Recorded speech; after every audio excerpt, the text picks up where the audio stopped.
Today on Inspired Money.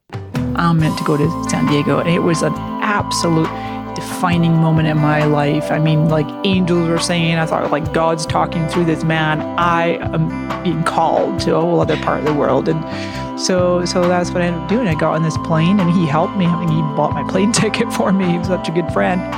This is episode 109 with Facebook marketing expert, speaker, and author, Mari Smith. Welcome to Inspired Money. My name is Andy Wong, a managing partner at Runnymede Capital Management.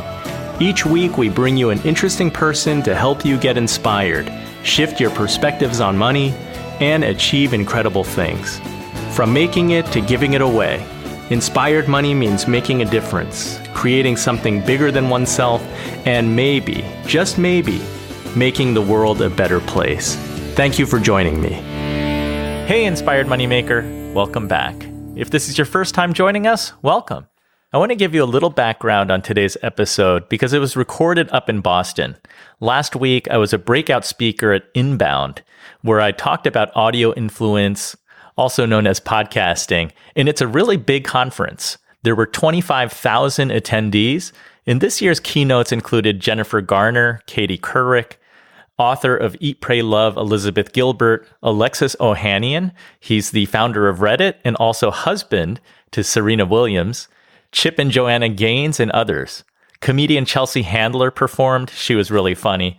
And this is a great episode. It was recorded before a small studio audience at the Inbound Podcast Lounge. And we were seated up on a small stage with chairs and a sofa. I'll post a picture in the show notes. And a shout out to Courtney Dyer and the HubSpot team for helping to set up today's guest, Mari Smith. Mari's a big deal, especially in the marketing space. She's a leading social media thought leader with a deep expertise in Facebook marketing. She's a fantastic speaker. Mari's been a featured speaker at Social Media Marketing World every year since inception. She's spoken at Inbound for 5 consecutive years, and her sessions always fill up.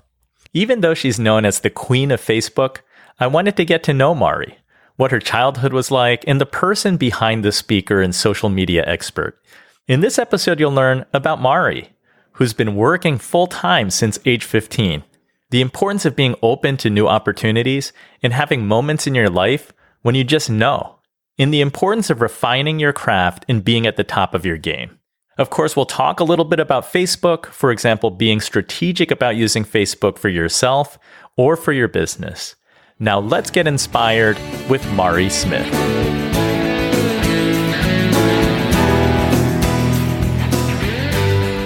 Mari, welcome to Inspired Money. I'm so excited to have you on the show. Thank you so much, Andy. Me too. And I have to tell you, Andy is my father's name, so this is going to be really interesting. I like your dad already. We'll get into that. But let's jump right in. What's your earliest childhood memory of money? Well, there's a connection here because my father was a single father and he raised 5 girls by himself. I'm the second oldest of the 5. And I was racking my brains of really what is truly my earliest memory of money. And because I was raised in a really tiny rural community of British Columbia, Canada, and a Quaker community, and my father was a baker and a homemaker. My mom went out to work in an office job 70 miles away. And I was thinking, like, there was no shops. Like, it was like literally way out in the country. And we got a bus to school. Probably my earliest memory of money would be around 7 or 8, being at school and recognizing that some of my school friends had nicer clothes than me or a more stylish haircut. And I'm kind of reconciling my brain. Well, I guess that must mean they have more of that stuff called money. And they must have access to shops that I've never been in and never seen, and I don't really know. It's like I always knew in my mind's eye, there's like this whole other world out there that I don't even have any concept of because I'd never really been in a big city. I was born in Toronto, but my parents moved to BC when I was 2, so I don't really have any memories of Toronto. But I probably don't have any actual visceral memories of cash in my hand until I was about 12 or 13 when my family immigrated to Scotland. And finally, I think I was like 13 when I finally started getting some pocket money. So kind of a early childhood memory of not having money. Exactly. my family struggled, really, really struggled. My dad was the typical frugal Scot. He really make ends meet. We had a beautiful property. Now, here's the thing. As a adult looking back, I have so much more appreciation for my childhood. But growing up, oh my God, I just kept feeling like I was missing out. I had such envy of my school friends. And I remember one of the girls came in, she had this perfect Farrah Fawcett hairstyle. I'm like, I want my hair like that. But I was 12 the first time I ever had my hair cut. It was so long I could sit on it. We were just like total hippies. And so, yeah, remembering not having money, but having this glimpse into what possibly money could buy. So part of that experience growing up, you dropped out of school early and went to work. I did. So when I was, I believe about 8 or 9, I skipped a grade in elementary school. My older sister is 16 months my senior, and my parents thought that we were homeschooled for the first couple of years. And so then by the time we actually got to our main elementary school, we were really kind of on par with our education level. So the school system agreed to let me skip a year. And by the time we emigrated to Scotland when I was 12, instead of going in with the 12-year-olds, I went in with 13-year-olds the same age as my sister. So in Scotland, you can leave school at 16. And so I left it just, and with the way the timing worked was my birthday, I was 15 and I left and went right into the workforce, and I had my 16th birthday at my first job. Did you enjoy school, or did you look forward to leaving school? I hated school. I really didn't like school. I am academic. I love to study and I got good grades and things like that, but I am not kidding. I love that we're talking about money here, and that's the premise of your show, because I remember sitting in school, I know it's probably somewhere between 14 and 15, and I distinctly have this visceral memory of looking at the clock on the wall in one of the recess breaks and working out in my head, doing mental math of the exact number of months, weeks, days, minutes, and seconds that I had before I could leave school and go get a job, start earning money, be free. You eagerly entered the workforce. What was that first job?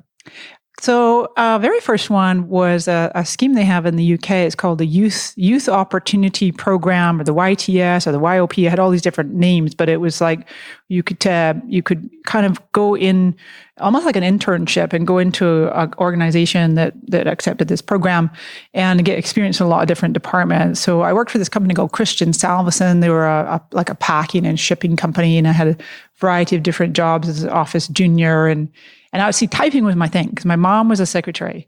And I'll never forget when I was 9 years old, I went up, and when I was still living in Canada, I saw my mom copy typing and an old-fashioned typewriter with a ka-ching, really dating myself. And I saw the words coming out on the page, but she wasn't looking. Her eyes were over here looking at whatever she was copying.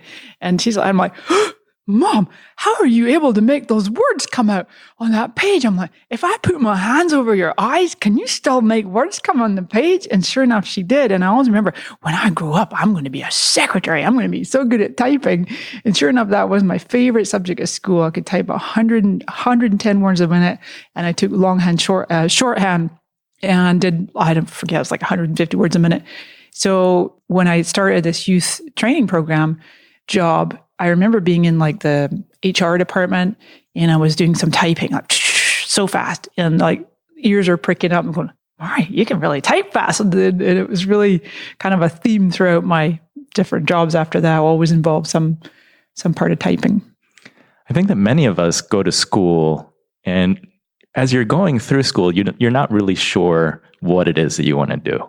Right. Even though you're studying different subjects. Since you didn't follow that path, you went to work. Did you know what you wanted to do, or was it like process of elimination? You were checking things off. This is not what I want to do. This is not what I want to do. Like my mom, I wanted to kind of emulate her path, I guess, more in the administrative and secretarial. My father was always an entrepreneur. I mean, he had his bakery business. He was a professional baker. But he didn't really flourish necessarily, make a lot of money, whereas my mom didn't really either. But I just knew that this, because I was so, mystified by the typing concept. So I'm like, okay, I always want to be into computers, but I've always had this love of tech. I remember even at like 12 years old, my dad got us a computer, ancient little Sinclair, whatever it was. You had the cassette tape in the side. I remember programming some little program Hangman for my dad, and then he wrote music. I was programming it into the computer. So I've had this constant love of technology throughout my entire career path, and people, so relationships, what makes people tick, behavioral analysis, personalities. I love that. And so it has been more a process of elimination as I look throughout my varied career, starting more like an administrative and then going into sales and marketing and eventually becoming an entrepreneur when I came to the United States. But my love of technology, my love of people has really been a constant like double thread throughout. But yeah, I wanted to be a secretary, be like a top executive secretary to like a main executive and handle his or her life. Sounds like a proper, steady, stable job. Yeah, exactly. And yeah, what's interesting, Andy, is like, even when I hear you say that, I was like, oh yeah, steady and stable. Those were the days. Those were the days when I knew the paycheck was coming. But it's like, I just cannot really remember that many jobs that I had where I was like, I've made it. I've arrived. I just love this career. And I would kind of career hop. I would be in a job for maybe 2 or 3 years at most. And one of my favorite jobs was actually, I was working for a law firm, and it was, I want to say around 1998, 97 maybe. And they had just brought out CD-ROMs with all of the precedents on them. So back in the day, the lawyers, when they're preparing for a court case, they have to rifle through all of these books on the shelf and do all this research in these ancient encyclopedias. And I would go in with a CD-ROM. Let me show you how easy it is to look up these case studies. And they just remember a key fact from a precedent and pull it up. And so that was so much fun because here I'm blending technology, people. I had freedom. I was out on the road. I think I had a company car and a phone with the job. And I'm like, this is really great. But then things changed. It didn't work out after a while. And I'm like, that's it. I'm going to start my own business. And that was in 98. And I spent like all of 98 putting together a business plan, doing like marketing, built myself a website, business cards, brochures. And it was in the field of personal development, public speaking, training, specifically for attorneys that had worked for lawyers for so many years. And I think it was called dynamic speaking, something like that. And it was like, really like just getting going with this business, trying to launch it. And that's right out of the blue when I ended up getting the invitation to come to San Diego.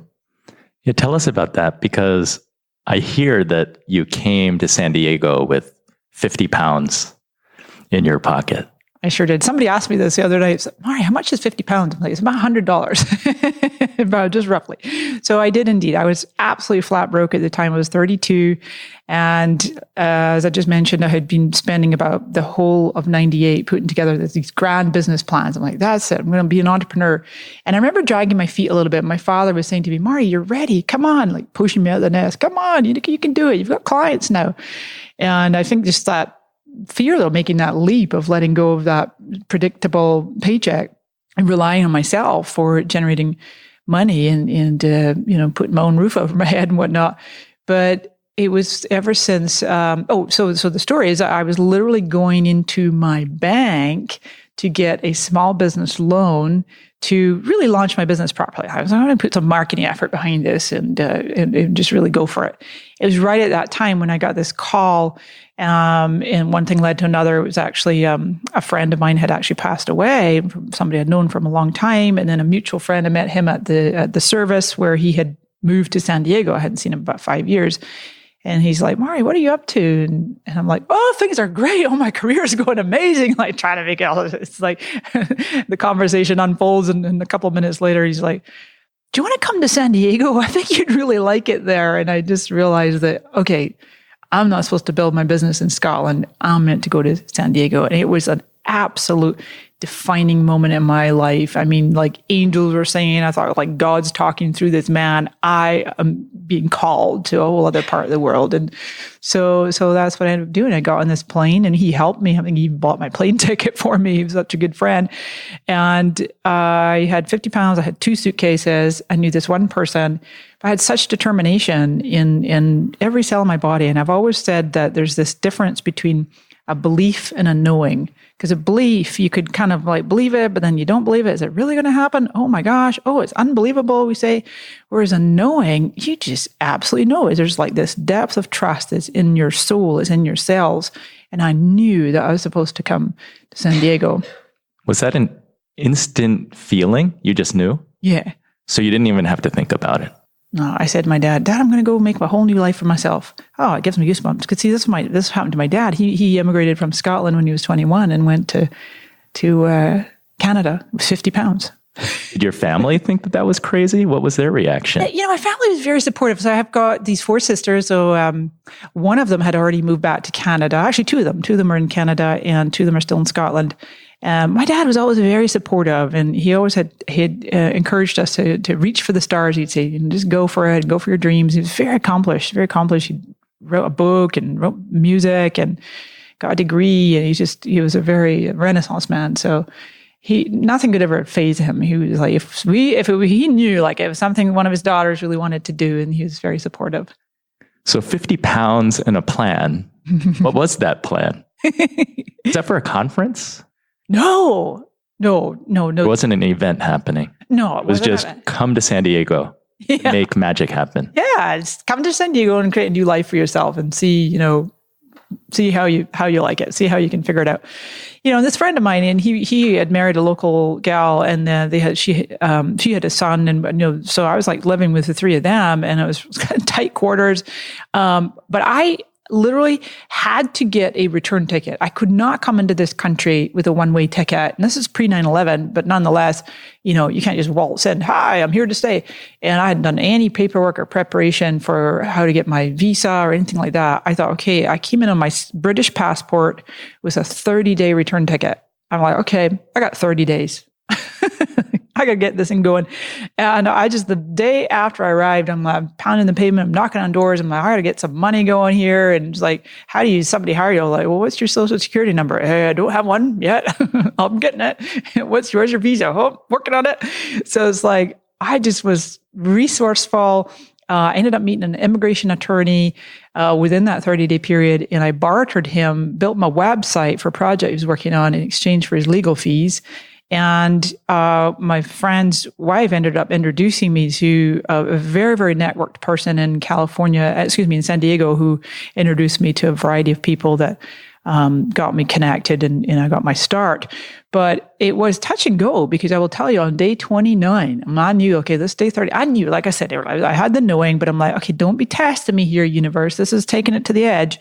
I know I'm supposed to have this new life in San Diego, but could you just give me a sign? Because I've been like looking for the jobs and waiting for something to absolutely confirm this was for definite. And like my father, I decorated cakes. I went to night school for 3 years in my 20s, and I studied cake decorating and confectionery making. Never wanted that to be like my business, but I loved doing it as a hobby. And I had this little booklet of my portfolio of all these novelty cakes I'd ever made, and wedding cakes. And I had gone into this local baker and said, if you're ever needing any help with your cake decorating. And I'm not kidding. When I said that, okay, God, okay, universe, you got to help me out here. It's day 29. Just give me a sign. I'm not kidding. An hour later, the phone rang, and it was that bakery.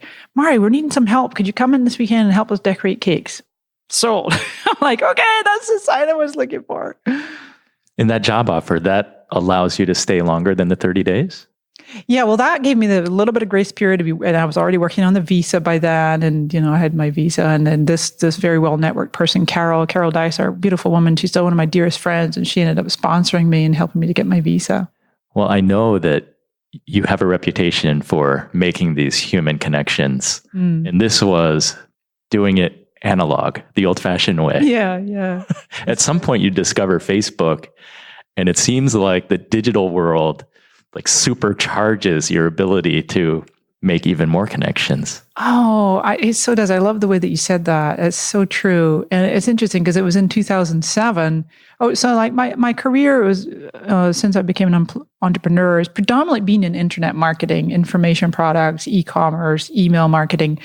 And again, having those 2 parallel tracks of my technology, my love of tech, and my love of people. In 2007, a friend invited me to be on a beta test team for a Facebook app. And it wasn't one of those dumb ones that, remember Farmville and you could throw sheep at each other and whatever, all these nonsense games that they had. But it was actually a real app that you could take and teach courses called Podcast. I think it's still around. And they wanted me to beta test this app. I'm like, sure, count me in. Here's the thing. I was like, I suppose I'll have to have a Facebook account in order to test this app. And I was a bit of a holdout because, truthfully, I was very well networked in San Diego. I'd had people knew if you had an event or a party or a conference, you came to Mari and I'd get the word out. And I thought, why do I need an online site to do networking for? I was on a few of the other predecessors, but I was like, okay, I'll try it out. Pull up Facebook.com on my computer. And again, it was a very similar defining moment when I got invited to come to San Diego. It was like angels are singing. It was like that sense of knowing in every cell of my body. I'm like, oh, there's something magical here. There's something profound. I couldn't even articulate it. I just knew the white space, a shade of blue. Whereas like, if you looked at MySpace, my head would always hurt thinking like, how could you find anything on MySpace? But I looked at Facebook, I'm like, wow, this is like so powerful. Within a few weeks, I just was like networking with everybody, people whose books were on my shelf, and Jack Canfield and Deepak Chopra and all kinds of people like that, just major known names in the personal development field as well. And I'm chatting with them and they're answering their messages back in the day when we did. And I just became an instant evangelist within a few weeks. Everybody I ran into, I'm like, are you on Facebook? Are you on Facebook? Let me show you how. And just really fell in love with it. It's a recurring theme. I hear that you're just very open to these moments when it's divine intervention or the universe is telling you to do something, and then you run with it. Yeah. And I know that when there's times in my life when I'm seeking, I'm actually in one of those moments right now. So I'm being very, very open, and we're here at a conference right now, and I'm like just being as open as I can, because I can feel when I'm bumping up against a kind of a limit. And I know there's another level that I want to grow my business. And I'm blessed to have a number of directions that I could take that in. I know that Facebook's a component of it, and I know there's so much more. And so you're right. There's a key aspect there of really being open and surrendering and trusting too, and knowing that I don't have all the answers, and being coachable, and also working with mentors. I'm really a big believer in hiring coaches and mentors, joining a mastermind. And then also knowing when it's time. I've had mentors over the years where I'm like, okay, time to move on. You've served your purpose. Coming up, we'll talk about striving to be your best, always refining your game, tips, and Facebook. The conversation with Mari continues right after this short break.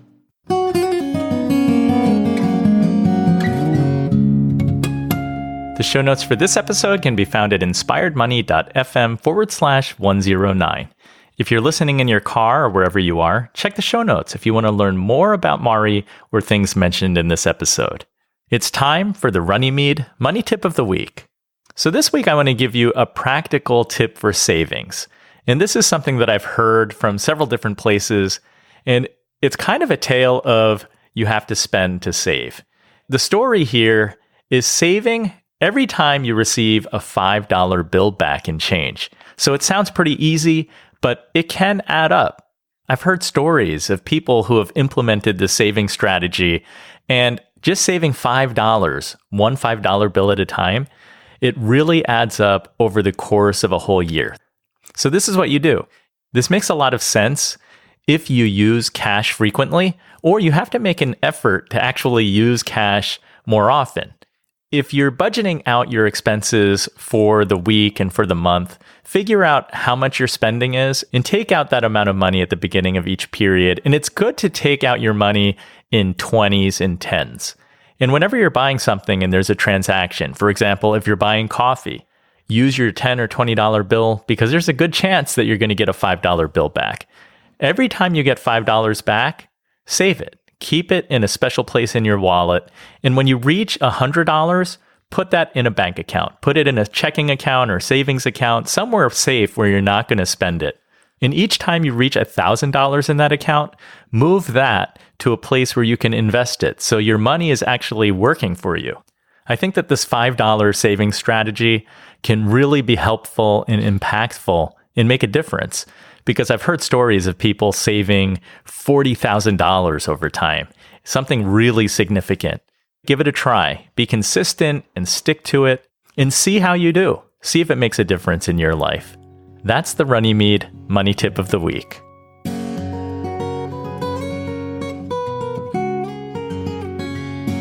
Inspired Money is brought to you by Runnymede Capital Management.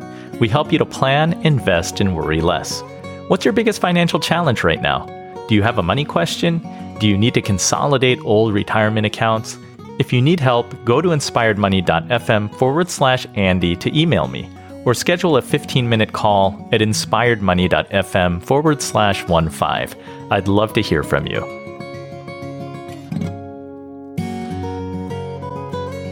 You're listening to Inspired Money. I'm Andy Wong. You told me that you're open to speaking to mentors and being coachable. You've been very fortunate to share the stage with some of those mentors and really recognizable names. But even still, you're coachable and willing to talk to someone and have them lead you through public speaking and how you should deliver a presentation, which is surprising because you've been on really big stages. Yeah, I appreciate that. I am such a believer that we should always be refining our craft. You want to be the best, you want to be at the top of your game, and recognize there's always other levels you can get to. So for example, my good friend Mike Stelzner, who runs Social Media Examiner, and I first met him in 2008, and I was one of the fire starters, as he calls it, that helped him launch that whole business. And we got together with a few other folks and put together like this summit. And he made me the most generous offer that anybody has ever made me, which was a revenue share portion of all tickets sold to this online summit. So I'm like Miss Overachiever. I'm just took this whole thing on like it's my own event.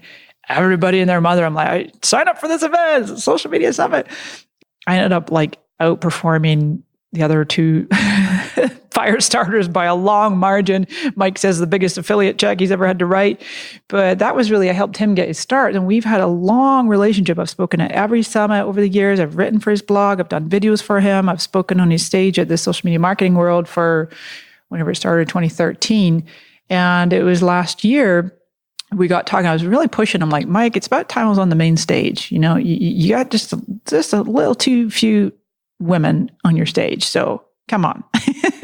And he'd always told me that he didn't want to have like a platform specific speaker. Like if I let a Facebook speaker up there, then the LinkedIn speaker would want to come and then the Twitter speaker. And, but nonetheless, he was open to it. And the one proviso, he's like, Mari, if you're willing to let me coach you on how I want you to do the keynote, then the stage is yours.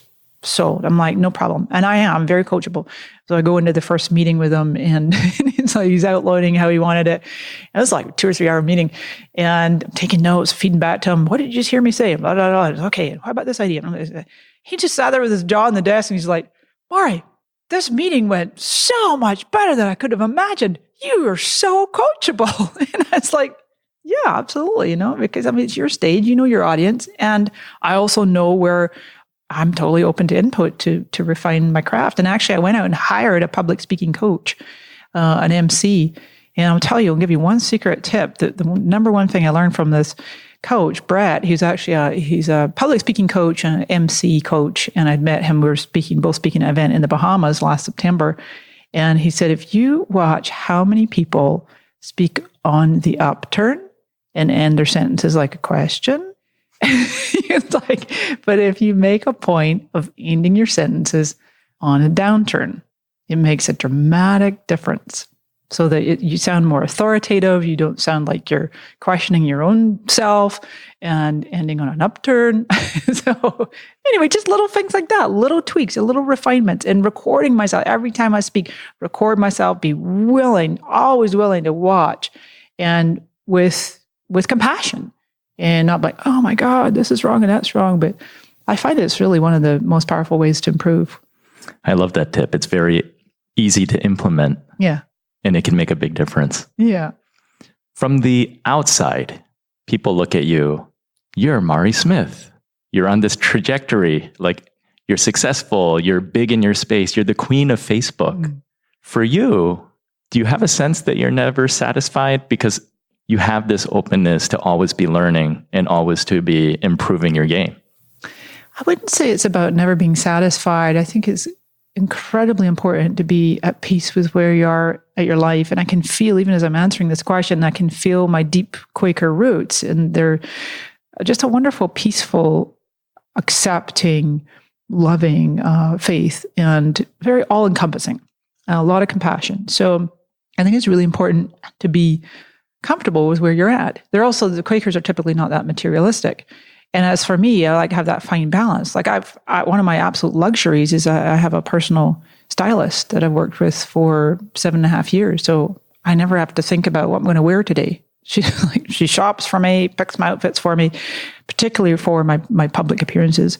Not necessarily like every day, but I just feel like it's such an important area for me anyway, to be on brand and look my best and show up as my best. And yeah, I'm definitely my own worst critic. And I know that when I get off stage, my little monkey mind is going, you forgot this, or you didn't do that right. But as I keep refining and keep practicing it and keep doing my best, that I find that voice quietens a little. And then I also look for like the next, like I really want to do a TED talk. It's high time I brought out another book. My friend Laurie and I were talking last night. It's like, I got a television. We want to do a regular show, right? It's like, I want to do a TV show. But it's like finding the time. And really the number one is finding the right team, finding the A players, knowing where to source them, how to hire them. That's where that ceiling I mentioned earlier, we're like kind of pushing up against that. It's like, I need to hire, but I need to learn how to hire better. Because I've unfortunately over the years I've hired fast and fired slow. How do you know when you're good enough at something versus making an investment to improve a certain area? I'm such a fan of the late great Dr. Wayne Dyer, and he would always say, "There's no competition. The only competition is with yourself, and to strive to be a better person than you were before." And I would remember him doing some of his talks and PBS and whatnot. And he'd look out in the audience and he'd be like, "I'm no better than you or you or you, but I'll tell you one thing I know for sure. I am way better than I was 6 months ago, 6 years ago, 60 years ago," whatever it was for him. So I feel that, I don't know. I feel sometimes I work with coaches and they'll be like, "Wow," people think, "You've really made it, Mara. You're at the top of your game." And my own standard for myself, some people could maybe relate to this. I'm like, "Made it? What the heck are they talking about?" It's like, I haven't even got started yet. Wait till they see when I really get started. It's like my own relationship to where I know that I can be that's really what's kind of drives me. And when you have this sense of knowing, like how much of it is just intuition and trusting your gut or your feeling? I'd say a great deal of it. I try not to do the whole time thing, but I do notice that as the years tick by and I clock in more birthdays, and I'm like, now just in January past, I celebrated 20 years since I immigrated. I'm like, 20 years? How did that happen? My little niece was only like 5 when I left Scotland, and now she's pregnant with a child of her own. I'm like, what? So it's like, it's just, it's really an interesting journey. And being willing to, one of my favorite speakers, Rachel Botsman, she speaks on trust, world authority and trust. And she's like, trust is having a healthy relationship with the unknown. And for me, that's sometimes where I can be a bit of a control freak. It's like, I need to know everything and I need to control everything in my business, but it's like surrendering and being willing to go, I don't really know. I don't know what next year's going to hold. I'm going to do my best to put in some plans and work with some mentors and allow myself to be guided internally and externally. But it's like having again, what Wayne Dyer's coming to be. He has a little book called The 10 Principles of Success, and it's having a mind that's open to everything and attached to nothing. Love that. It's the perfect quote. I'd be remiss if we didn't ask you some Facebook questions. Yes. When it comes to money, right? If I'm starting out today from scratch, because Facebook has changed a lot over the last 5 years, 10 years, it's constantly changing. It's so dynamic. These days, it's more pay to play. It's hard to get your message in front of people without paying for ads. So if someone's starting from scratch and they don't have a budget, what should they do? Well, if they really don't have a budget, but let's say that they do have an audience somewhere, perhaps an email list. Perhaps they've established themselves in somewhere else, like LinkedIn or Instagram or Twitter. But if, let's say they're brand new, they're starting a brand new career, brand new business, it's really about, again, like setting those goals and milestones and not thinking that you're suddenly going to have, a million fans overnight, or also being careful of not being attached to what often is called the vanity metrics or proxy metrics, and think that you have to have these public facing great numbers, lots of video views and lots of likes. And in fact, Facebook is now testing, apparently it's secret, but now this cat's out of the bag, is they're testing hiding likes, just like on Instagram. And so I was like, whoa, where does this thing stop? Is Twitter going to hide the retweet number? But there is an aspect to this whole concept about knowing the right numbers to focus on. So, for example, one of my partner's clients, a gentleman called Dr. Pete, and he is a MD that specializes in opioid addiction. He has this patented formula that gets you off the drugs and pain-free, withdrawal-free in literally 3 days. And so he's brand new, doesn't know anything about Facebook. So we set him up a Facebook page. He had a whopping 6 fans. But for a nominal budget of $350, we were able to create a Facebook event where it was like we were inviting psychologists, psychotherapists, therapists to have a briefing on what is the latest drug detox, because they get very, very little training on detox in that world. And so the goal was to have about 20 people in this UC Irvine with a $350 budget and 6 whopping fans. And they ended up getting 120 RSVPs and had to get a bigger room. I love to use this example to show if you're just starting out and you can muster up even a nominal few $100s, don't invest that on trying to get more fans, because then you now have to pay again to reach those very fans that you just paid to get. Rather, be strategic about what is the end result you're wanting to do. Where can you kind of like create these milestones, these markers that will get you off and running and start generating some revenue. So even as Facebook evolves, you still love the platform and see lots of opportunity. I do. I absolutely do. I just absolutely love it. Part of my story is when my parents divorced when I was 12 and I left Canada and went to Scotland with my dad, where he raised all of us, is that I never saw my mom for 10 years. I was 22 by the time I next saw her. And we exchanged letters and a few phone calls, but not much. And so since Facebook's come along, it's just like in technology in general, obviously emails and VoIP calls, but it's like the concept that we can reach almost 3 billion people on the planet at the touch of a button and keep in touch with the people that matter to us. That's like at the core of all that I do. And even though there's these awful challenges and there's obviously the privacy breaches and the data breaches, and there's been some real challenges that Facebook's faced in like over 2 years, more like 3 years. And unfortunately, with a company that large, there's absolutely going to be dynamics and challenges. And I think it's so important. What I like to do as a leader in this space is to really lead by example and focus on the positives, not like I'm ignoring the negatives. One of the things that I'm known for when people come to my Facebook page is Mari's the voice of reason. When everybody's freaking out, saying the sky's falling or some new thing has just happened and people are pushing back and getting mad on hating on Facebook again, and then they'll come and check my page. And I like to be able to just communicate, here's 5 things you can do right now to, mitigate this situation, or here's how you can take advantage of this new change, or guess what, folks, this is good news. Here's a way to reach more of your fan base this way. For users of Facebook, right? It's like I might post a picture of my kids and I love it for connecting with old classmates.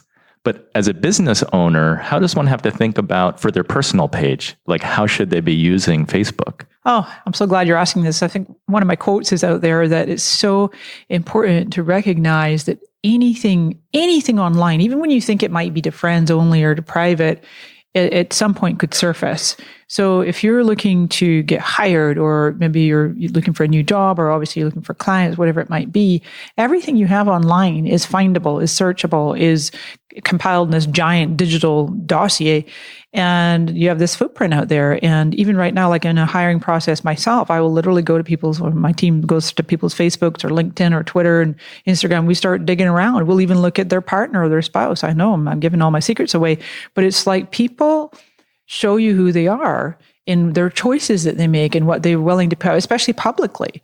And so I think as business people, we have to be extremely strategic and remember that there was life before Facebook. You do not have to succumb to the pressure of sharing every little detail, even though they're psychologically built to make us want to. But always be, I always say that, always be strategic. And I've said this from day one, is that, you don't know who could be watching your posts. It could be Oprah waiting to invite you on her show, or, your next $1 million client, or whatever it might be. So take that into account. Yeah, strategy and intention are important. Yeah, exactly. Yeah. Mari, I like to ask all the Inspired Money guests, how do you define success? Oh, great. So I define success by my ability to live life on my own terms. That's it. Super, super simple. So knowing that every morning when I wake up, I have a choice.